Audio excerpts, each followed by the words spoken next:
দিল্লি বিধানসভা নির্বাচনে শুভেন্দুর একটি প্রচার সভার ভিডিও চিত্র দেখে আসে। सबसे बड़ा नेत्री सुषमा स्वराज जी का याद आती है। मैं सांसद हमारी जुझारू लीडर माश्री स्वराज जी को मैं मेरा दिल से आभार प्रकट करता हूं। और दूसरा प्रोग्राम है, उनको रिक्वेस्ट करूंगा, पूरा दिल्ली घूमना पड़ रहा है, उनकी जाने का जरूरत भी है और दिल्ली में कमल खिलाना भी है। मेरा साथ एक्स मेयर रविंद्र गुप्ता जी है, एक्स डेप्यूटी मेयर राजेश राबारिया जी है, हमारी साथ कन्वेनर प्रवीण पुरारिया जी है, और खास करके এখানে আমাদের বাঙালি সেলের কনভেনার স্বরূপ মাইতি, को कन्वेनर दीपक सामंत और प्रवासी कार्यकर्ता आया है बंगाल से, हमारा विवेक सोनकर जी, हमारा एससी मोर्चा का बड़ा नेता बंगाल का राजकुमार जाना, किशोर तरफदार, विकास जी उज्जैन, सबको मैं मेरा दिल से स्वागत करता हूं, वंदन करता हूं। আমি বাংলাতেই বেশিটা বলবো, তারপরে কয়েকটা হিন্দিতে কয়েক লাইন বলবো, কারণ এখানে আমার প্রিয় বাঙালি কমিউনিটি, আমার প্রিয় বাঙালি সমাজের হাজার হাজার মানুষ বসবাস করেন, এবং আমার কাছে যে ডাটা আছে এখানে 70-75 হাজার কারিগর, বিজনেসম্যান বছরের পর বছর ধরে তারা এই এলাকায় কাজ করেন, কারণ পশ্চিমবঙ্গে তাদের ব্যবসা এবং কাজের কোনো পরিবেশ নেই। তার মধ্যে এখানে বেশ কিছু মানুষের ভোটার লিস্টে নামও আছে, তারা এখানকার পার্মানেন্ট রেসিডেন্ট হয়ে গেছেন, আর একটা বড় অংশের নাম পশ্চিমবঙ্গে আছে এবং সেখানে তারা ভোট দেন।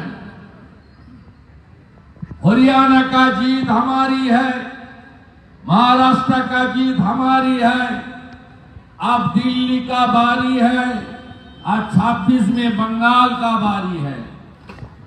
আপনারা করল বাগে ভারতীয় জনতা পার্টিকে জিতিয়ে দিল্লিতে বিশ্বাসঘাতক বেঈমানদের যে সরকার 10 বছর ধরে দিল্লিকে लूटेছে, সেই लूटने वाला सरकार को अब उखाड़ फेंकने का काम करेगा। আমার প্রত্যেকটা ভোটার, বিশেষ করে সনাতনী ভোটার, আমি তাদের কাছে আবেদন করতে এসেছি যে প্রত্যেকটা ভোট আপনারা দুষ্যন্ত গৌতম জিকে দেবেন। নমস্কার, আপনারা শুনছেন উত্তরে কণ্ঠ থেকে আমি প্রভাত বসাক, তুফানগঞ্জ, কোচবিহার। কেন্দ্রীয় রাজধানী দিল্লির বিধানসভা নির্বাচন পর্ব শুরু হয়েছে। আগামী 5ই ফেব্রুয়ারি ভোট গ্রহণ পর্ব এবং 8ই ফেব্রুয়ারি ভোট গণনা। জাতীয় রাজধানী হলেও দিল্লির শাসন ক্ষমতায় আছে আম আদমি পার্টি। গত 2টি টার্মে দিল্লি দখল করে আম আদমি পার্টি। আম আদমি পার্টির নিকট বিজেপি পর্যুদস্ত হয়েছে। এটাই ভারতীয় গণতন্ত্রের সৌন্দর্য যে কেন্দ্রীয় সরকারে আছে বিজেপি, কিন্তু জাতীয় রাজধানী দিল্লির শাসন ক্ষমতায় আছে আম আদমি পার্টি। আবার দিল্লির মোট 7টি এমপি সিট বিজেপির দখলে।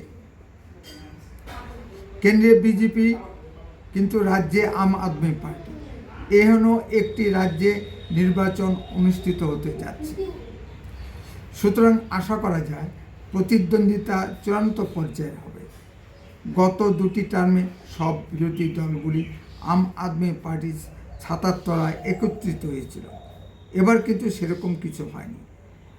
সব দল নিজের নিজের প্রার্থী দাঁড় করিয়েছে।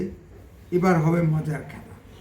তাছাড়া আম আদমি প্রধান ও দিল্লি মুখ্যমন্ত্রী শ্রী অরবিন্দ কেজরিওয়ালের বিরুদ্ধে আবগারি দুর্নীতি অর্থাৎ মদ বিক্রির দুর্নীতির অভিযোগ উঠেছে এবং মুখ্যমন্ত্রী শ্রী অরবিন্দ কেজরিওয়ালকে জেলে পর্যন্ত যেতে হয়েছে। এমত অবস্থায় প্রতিষ্ঠান বিরোধী হওয়া কিছুটা কাজ করেছে। তাই মনে করা হচ্ছে প্রতিদ্বন্দ্বিতা হবে কড়ায় গণ্ডায়। বিভিন্ন চ্যানেলে বিভিন্ন ধরনের ভোটের আগাম ফল ঘোষণা চলছে, কোনোটাই সঠিক নয়। এতে বিভ্রান্ত হবার কোনো কারণ নেই। আসল ফল জানা যাবে 8ই ফেব্রুয়ারি।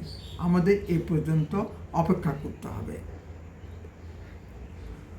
জিতুক বা হারুক, বিজেপির লড়াইয়ের ময়দানে থাকবে। এই মানসিকতা নিয়েই পশ্চিমবঙ্গের বিজেপি কর্মীদের এগিয়ে যেতে হবে।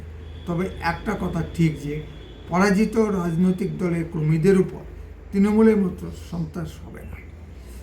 মাননীয়া মমতা ব্যানার্জিকে এ থেকে শিক্ষা নেওয়া দরকার। রাজনৈতিক বিরোধীদের নিকেশ বা খুন করার অধিকার কে দিয়েছে মাননীয় মমতা ব্যানার্জিকে? দিল্লির বেশ কয়েকটি কেন্দ্রে বাঙালি ভোটার অধ্যুষিত। বাঙালি ভোট টানার জন্য বিজেপির কেন্দ্রীয় নেতৃত্ব পশ্চিমবঙ্গের বিরোধী দলনেতা শ্রী শুভেন্দু অধিকারী মহাশয়কে বিশেষ গুরুত্ব দিয়ে নিয়ে গেছেন ভোট প্রচারের জন্য। শ্রী শুভেন্দু অধিকারীর কেস দেখুন। হাতির পায়খানা দেখে ব্যাংক যদি চিন্তা করে আমি ওর পরিমাণে পায়খানা করব, তাহলে তা কখনোই সম্ভব নয়। রাজ্যের বিজেপি নেতাদের এটা ভাবা উচিত। মাননীয় দিলীপ ঘোষ অনেক বড় মাপের নেতা, কিন্তু তারও কিছু সীমাবদ্ধতা আছে। এটা মাননীয় দিলীপ ঘোষকে চিন্তা করা উচিত। পশ্চিমবঙ্গে অনেক দিগ্গজ নেতা থাকতেও তাদের ডাকা হয়নি। এর আগেও শ্রী শুভেন্দু অধিকারী ছত্তিশগড়ে ভোট প্রচারে গিয়ে বিজেপিকে আশাতীত সাফল্য এনে দেন। আসুন আমরা শ্রী শুভেন্দু অধিকারীর একটু বক্তব্য শুনে আসি। भारत माता की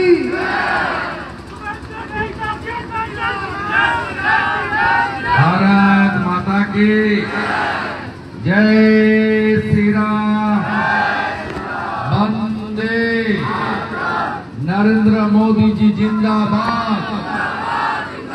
नरेंद्र मोदी जी जिंदाबाद। मोदी जी आगे बढ़ो, हम तुम्हारी साथ हैं।